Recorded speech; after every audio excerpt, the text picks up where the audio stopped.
You ever sit in a room so quiet you could hear your own heartbeat, not just the thump in your chest? I'm talking about that asterisk inner asterisk rhythm, the one that reminds you you're still alive even when everything around you feels like it's falling apart.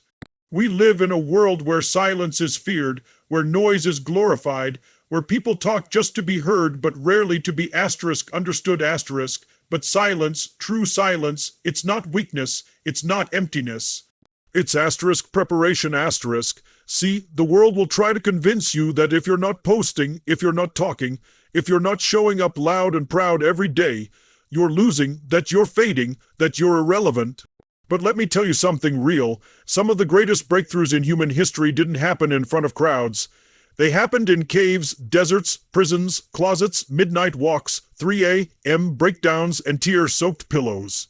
They happened in moments of divine quiet, and maybe, just maybe, you're an asterisk that asterisk season right now. You might think everything's on pause, that the world's moving on without you.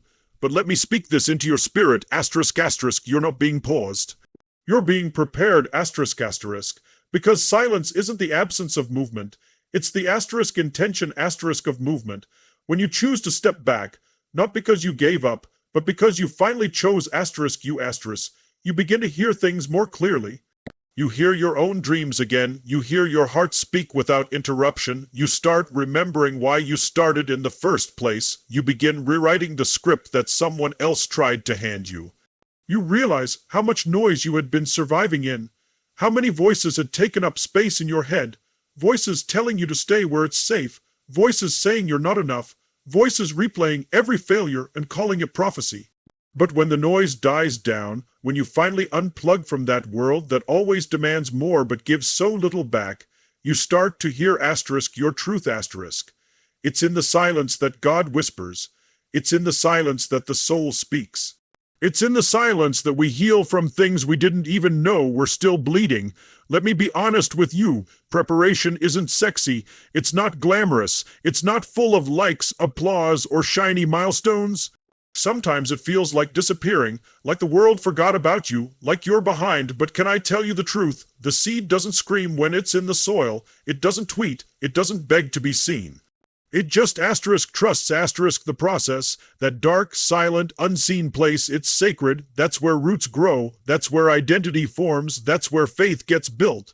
Not because everything is going right, but because asterisk you're learning to believe even when nothing looks like it's working asterisk. And I get it, you've given so much. You've shown up for people who barely noticed. You've smiled while breaking inside. You've kept pushing while carrying weights no one could see. So when you finally stepped away, you didn't do it to quit. You did it because you realized, asterisk asterisk, you deserve to rebuild in peace. Asterisk asterisk preparation is about building without needing permission. It's about becoming without being broadcasted. It's about developing something so strong on the inside that when you step back into the spotlight asterisk asterisk, you don't perform. You asterisk embody asterisk. Asterisk asterisk, when boxers train, they don't announce every punch thrown in the gym. When warriors prepare for battle, they don't bring an audience into the strategy room. The preparation is sacred, and so is yours. This silence you're walking through, it's not punishment. It's not rejection. It's not the end of your story. It's the part of your journey where everything is shifting on the inside. So the outside will never be the same again. You're not empty. You're being filled with something asterisk real asterisk. You're not lost. You're being recalibrated. You're not stuck. You're asterisk still asterisk, and stillness is powerful. Because it grounds you, it roots you. It reminds you of who you were before the world told you who to be. We are so conditioned to asterisk hustle asterisk that we forget how to asterisk heal asterisk. So driven to asterisk perform asterisk that we forget how to asterisk prepare asterisk.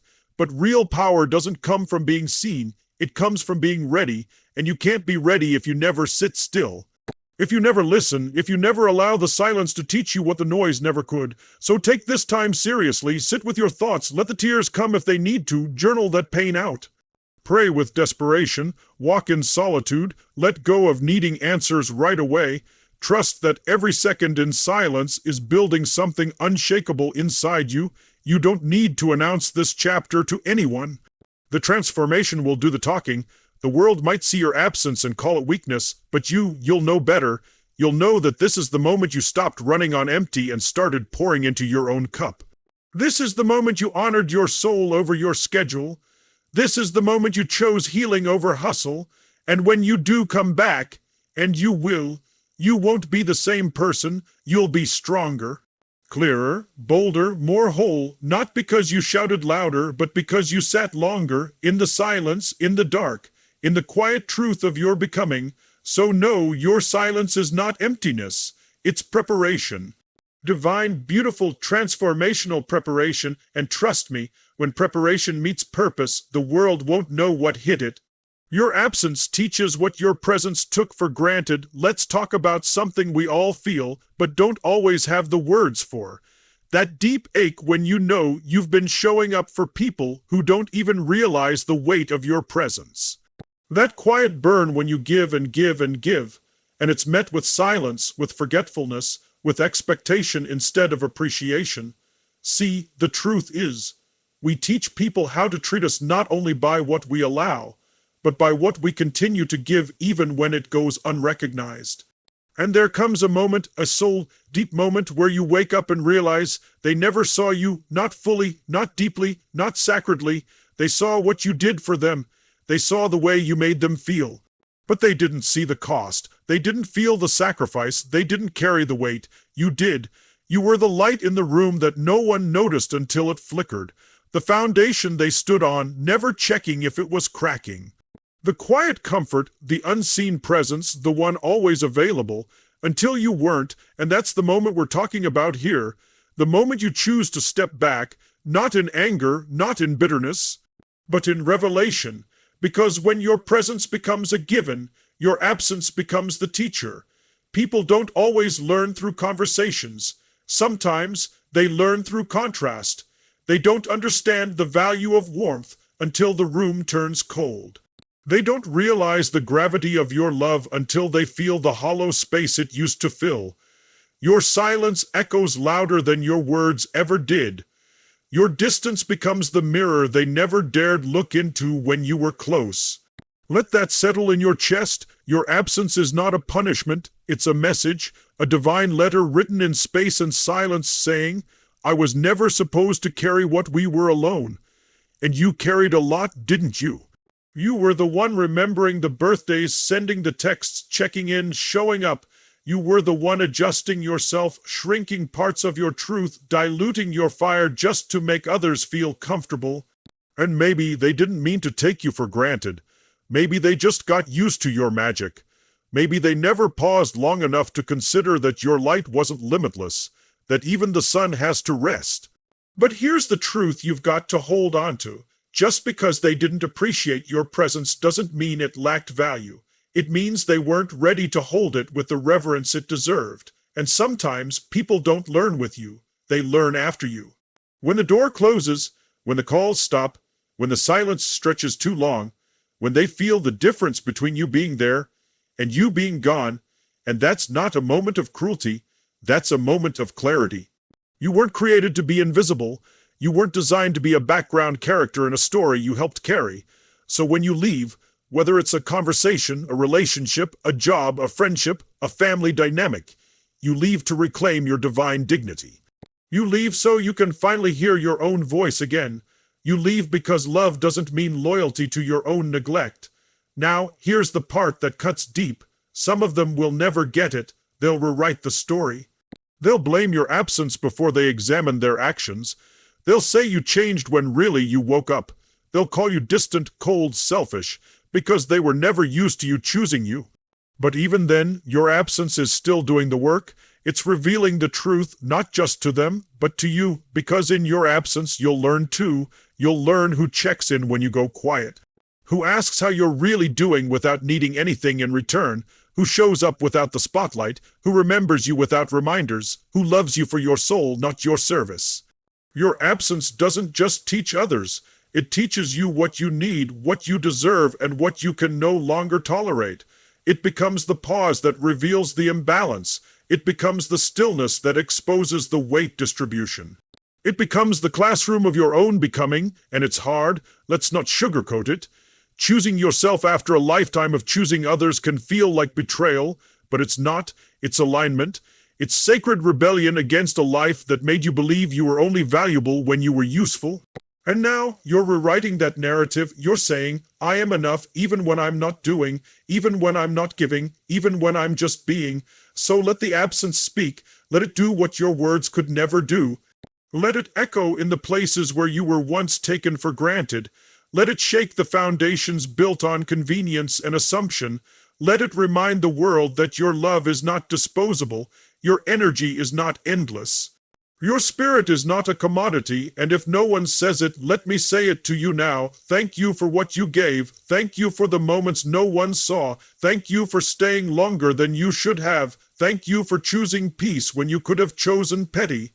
Thank you for walking away with grace when you had every reason to burn the bridge. Thank you for being a light, even when no one lit a candle for you in return, and now thank you for choosing you. This isn't the end.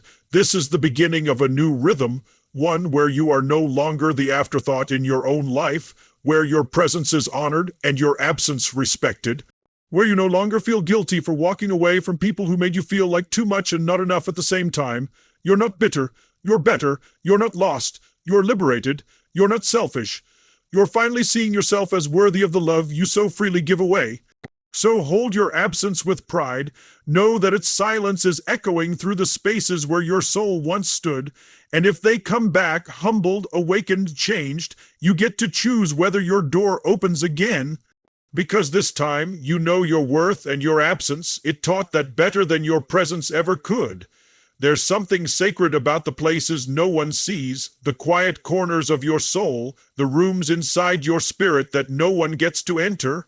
The long nights you endure alone, the mornings where you wake up with your chest heavy but still choose to rise. See, the world loves a comeback story, but it rarely sticks around for the part where you're breaking. The part where you're lost in your own home, where the mirror looks back and doesn't recognize the person staring. We glamorize healing like it's something soft, easy, or Instagram worthy, but let me tell you the truth, healing is hard. It's gritty, it's ugly. Crying in the middle of the night and having no one to wipe your tears but your own sleeve. It's questioning your worth even while affirming it. It's sitting in silence and letting the ache scream louder than any words could. It's reliving pain you buried so deep, you forgot where you put it, until your soul dug it up and said, it's time. And here's the thing, healing doesn't happen out loud, not really. Sure, people may witness parts of it, maybe a post, maybe a quote, maybe a moment where you smile a little more than before, but the real work, the real transformation, it happens in the hidden places. The places where nobody claps for you, where no one sees your progress, where your only audience is the divine, where your only companion is truth, and where your only motivation is survival, because sometimes healing doesn't look like glowing, it looks like crawling. Like dragging yourself through the mud of your past, like confronting memories you tried to forget, like sitting in front of the wounds you never gave yourself permission to feel, and in those moments, there's no blueprint. No step-by-step guide, just breathe, just presence, just you, choosing not to give up, even though every bone in your body wants to. It's in that solitude where the real miracles happen, not the flashy kind, not the ones that make headlines, but the kind that rebuild your heart piece by piece, the kind that teach you how to be gentle with yourself, the kind that say, I'm proud of you, even when you're barely holding on. That whisper you're healing, even when all you feel is pain. See, people think healing is about forgetting, but it's not. Healing is about remembering differently, remembering without the sting, without the shame, without the weight of guilt choking the joy out of your future. Healing is saying, yes, that happened, but it no longer defines me. It's reclaiming your story, not erasing it. It's pulling the sword from the stone of your trauma and realizing it no longer controls you. But to get there, you have to go through the shadows. You have to face the parts of yourself you once ran from, the broken child, the angry teenager, the numb adult. You have to sit with them, hold them, forgive them. Not because they were wrong, but because they were wounded. And if you don't love them, who will? And let's be honest, people don't always know what to do with your pain. They want the shortcut, the polished version. They want to see the smile, not the scar, but you weren't made to be palatable. You were made to be whole, and wholeness doesn't come without a war. So go to the hidden places, go to the journals you haven't touched in years. Go to the walks where no one follows, go to the tears you hide in the shower, go to the prayers you don't say out loud, go to the poetry, the art, the letters you never send, go to the silence that scares you. Go to the solitude that saves you, because healing doesn't come when everything's loud. It comes in the quiet. It comes when you finally stop performing, when you stop proving, when you stop pretending. When you sit down and say, "Here I am, all of me, the broken and the beautiful, the sacred and the shattered." And maybe you've been scared to go there. I get it. The hidden places are dark. They echo. They force you to see things you tried to avoid. But can I tell you something beautiful? There is power in the dark, because that's where seeds grow. That's where the caterpillar becomes the butterfly. That's where warriors are trained. That's where kings are crowned in silence. That's where queens find their crowns buried beneath their pain. No spotlight, no applause, just raw becoming. And when you come out of that space, when you reemerge, you don't come out the same. You come out anchored, not perfect, not polished, but whole, scarred maybe, but strong, quietly confident, because you know what you've been through, you know what you've overcome, you know that your healing wasn't given, it was earned. So if you're in that place right now, the hidden place, the place where no one checks in, where no one understands, where you feel invisible and undone, please don't run from it, don't numb it, don't rush through it. Honor it, because that place, that's your cocoon, that's your temple, that's your sanctuary. Healing is happening there, even if it doesn't feel like it, even if the progress is silent, even if the world doesn't see it. You are becoming, you are breaking cycles, you are unlearning pain and relearning peace. You are stepping into the truth of who you are, not who they made you, not who they broke you into, but who you really are. And that's not just healing, that's resurrection, that's rebirth, that's power. So don't be ashamed of the hidden places. That's where God meets you. That's where love finds you. That's where you become the version of yourself who doesn't just survive life, but creates it, shapes it, commands it with clarity and grace. Because when you've been through the dark and still chose light, when you've been unseen but still chose to shine, when you've been shattered and still chose to rebuild, that's when you stop needing validation. That's when you stop needing permission. That's when you stop performing and start living. Healing happens in hidden places. Don't fear them, embrace them, because what's growing in you now, it's going to change everything. There comes a moment in your life where staying hurts more than leaving.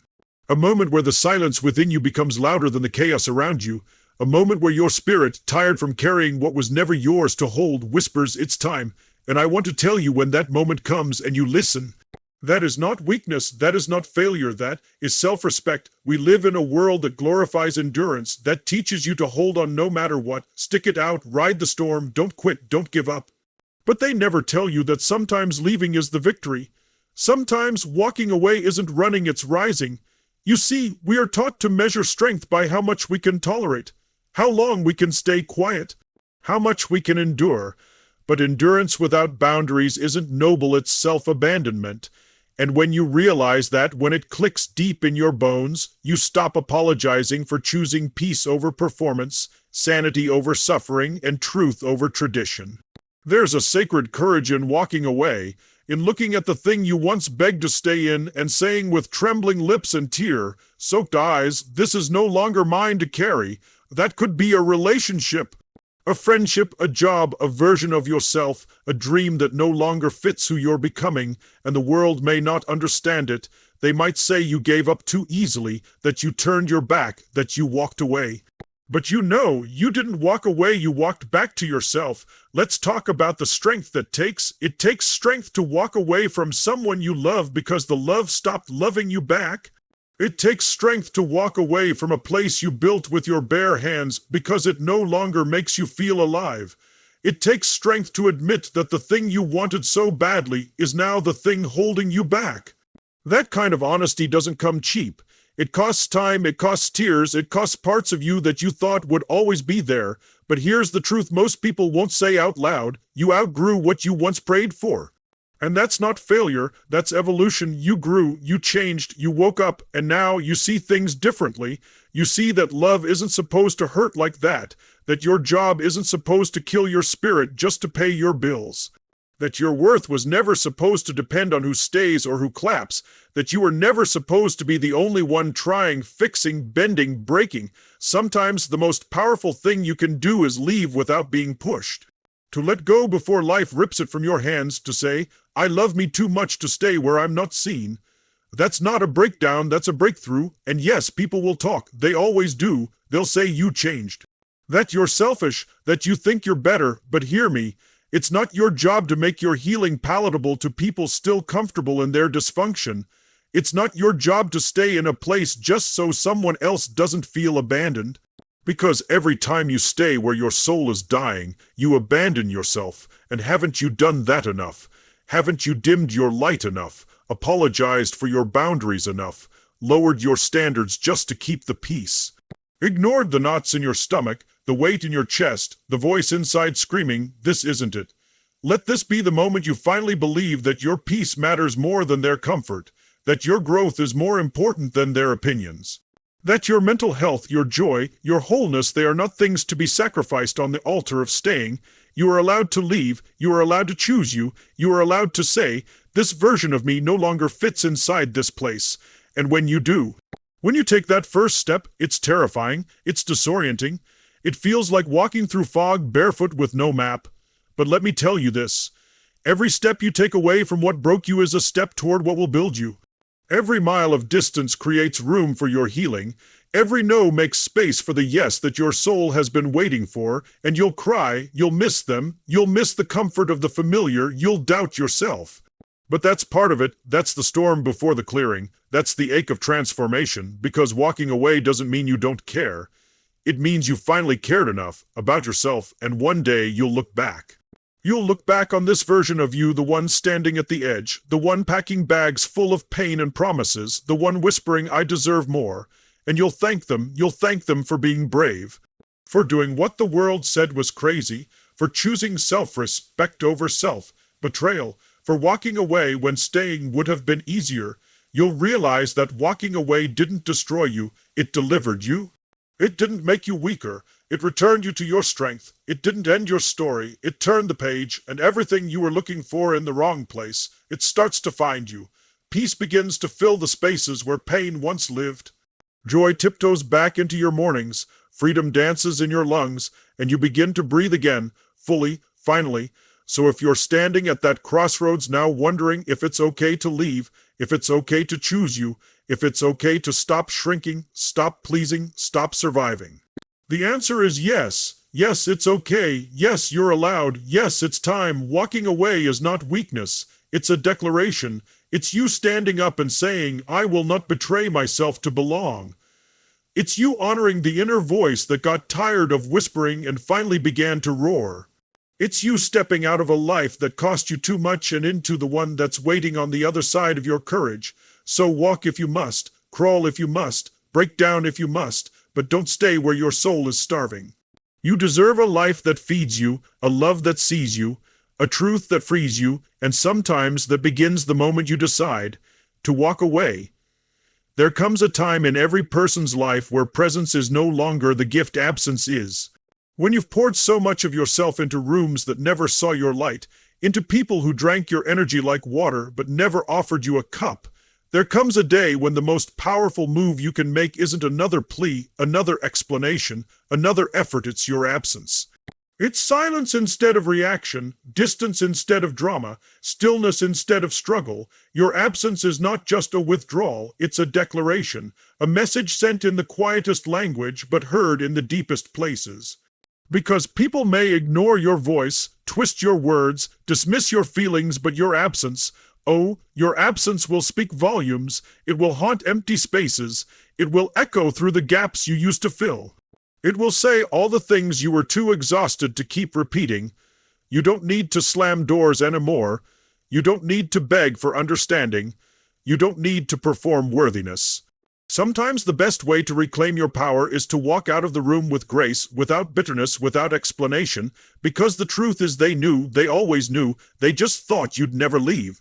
And when you finally do, that silence becomes a mirror, that space becomes a spotlight, That void you leave behind becomes a lesson that lingers. Let me speak to the one who's always been the fixer, the peacemaker, the one who showed up when no one else did, the one who stayed longer than they should have, gave more than they had, and loved in ways that cost too much. You thought your presence would change them. That may be if you held on tighter, spoke softer, worked harder, they'd finally see your value. But sometimes people can't see you until you're gone, because your presence became so expected, so constant, so generous that it became invisible. And you became the background music to their life, always there, but rarely acknowledged. That's the burden of being consistent in a world that feeds on convenience, but don't let that harden you. Let it teach you, let it remind you that your energy is sacred, that your time is precious, that your heart is not a free-for-all. When you step back, when you choose absence, you begin to see clearly. You start noticing the patterns, the imbalance, the one-sidedness. You realize who checks in and who forgets, who only calls when they need, who only loves when it's easy, and who only misses you when your silence makes them uncomfortable. But that discomfort is not your responsibility. It's not your job to shrink so others feel tall. It's not your burden to teach someone how to value what they once took for granted. Your absence forces a confrontation they can't avoid with their own behavior, with their choices, with the ways they lost you before you ever walked away, because absence exposes. It reveals the cracks that were always there. It uncovers the love that was conditional. It exposes the loyalty that was convenience, not conviction. And you begin to heal. You begin to breathe in a world without performance, without overextending, without emotional labor that leaves you drained and depleted. You begin to find yourself again, not the version shaped by other people's needs, but the one who existed before the world told you who to be. You realize your absence isn't a punishment, it's protection.